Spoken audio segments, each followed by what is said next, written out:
వ్యాప్తంగా రెవెన్యూ గ్రామ సభల ఏర్పాట్లు డిసెంబర్ 6, 2024, జనవరి 8, 2025 వరకు.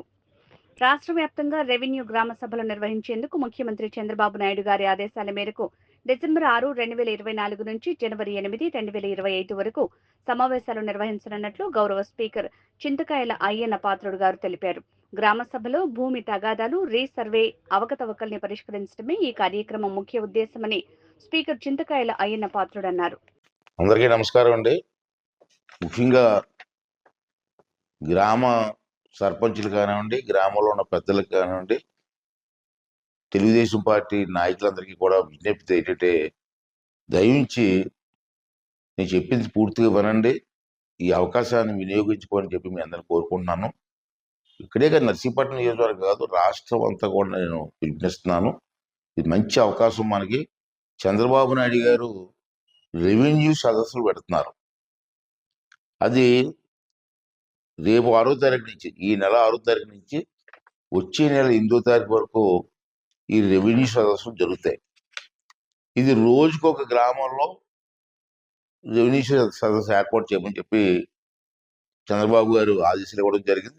దాని ప్రకారం కలెక్టర్ గారు, ఆర్డీఓలు, తహసీల్దారులు ప్రతి గ్రామంలో కూడా రోజుకొక గ్రామమే, ఆ గ్రామంలో ఈ సదస్సు ఏర్పాటు చేస్తారు.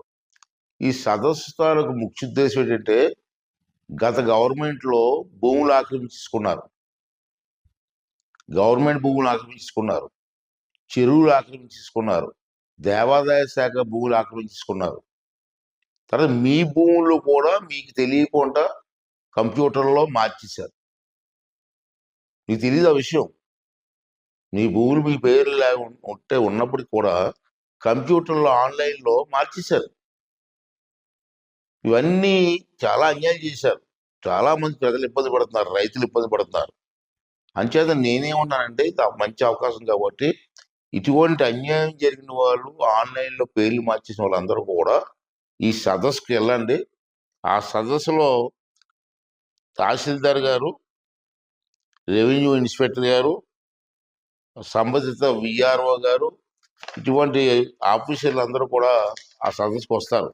అంతేకాకుండా మండల సర్వేర్ గారు, రిజిస్ట్రేషన్ శాఖ అధికారి, మరి అందరూ కూడా సదస్సులో ఉంటారు. అంచేది మీకు జరిగిన అన్యాయాన్ని ఒక కాగితం మీద రాసి వివరంగా రాయండి. ఏదో చిన్న 2 లైన్లు రాయడం కాదు.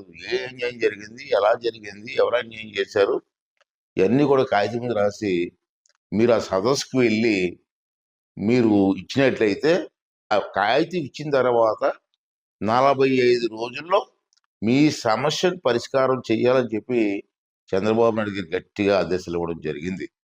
అంచేత ఈ అవకాశం మంచి అవకాశం, దీన్ని మీరు వినియోగించుకోండి. అసలు చేయొద్దు. తర్వాత వచ్చి నేను పెట్టలేదు సార్, చేయలేకపోయింది సార్ అంటే మేమేం చేయలేము. అంటే ఈ అవకాశం ఇచ్చారు కాబట్టి మీ గ్రామంలో సదస్సు ఎప్పుడు పెడుతున్నారో మీకు తెలుసుకొని, మీకు తెలియకపోతే ఎంఆర్ఓ ఆఫీస్కి వెళ్తే మీ గ్రామం ఎప్పుడు వస్తుందో చెప్తారు. పేపర్లో కూడా ఏ రోజు ఏ గ్రామం వస్తుందో చెప్తారు, మీ నాయకులు కూడా చెప్తాం. ఆ సదస్సులో మాత్రం ఇటువంటి ఇబ్బందులు ఉన్న వాళ్ళందరూ కూడా వెళ్ళి మీకు న్యాయం జరిగే విధంగా మీరు పాల్గొవలసిందిగా ప్రతి ఒక్కరిని కోరుకుంటూ, అలాగే అన్ని పార్టీ నాయకుల్ని, ముఖ్యంగా తెలుగుదేశం పార్టీ నాయకులు కానీ అన్ని పార్టీ నాయకులు నేను కోరుకున్నానంటే, ఈ రాజకీయాలతో సంబంధం లేదు, రైతులకు అన్యాయం జరగకూడదని ఉద్దేశం.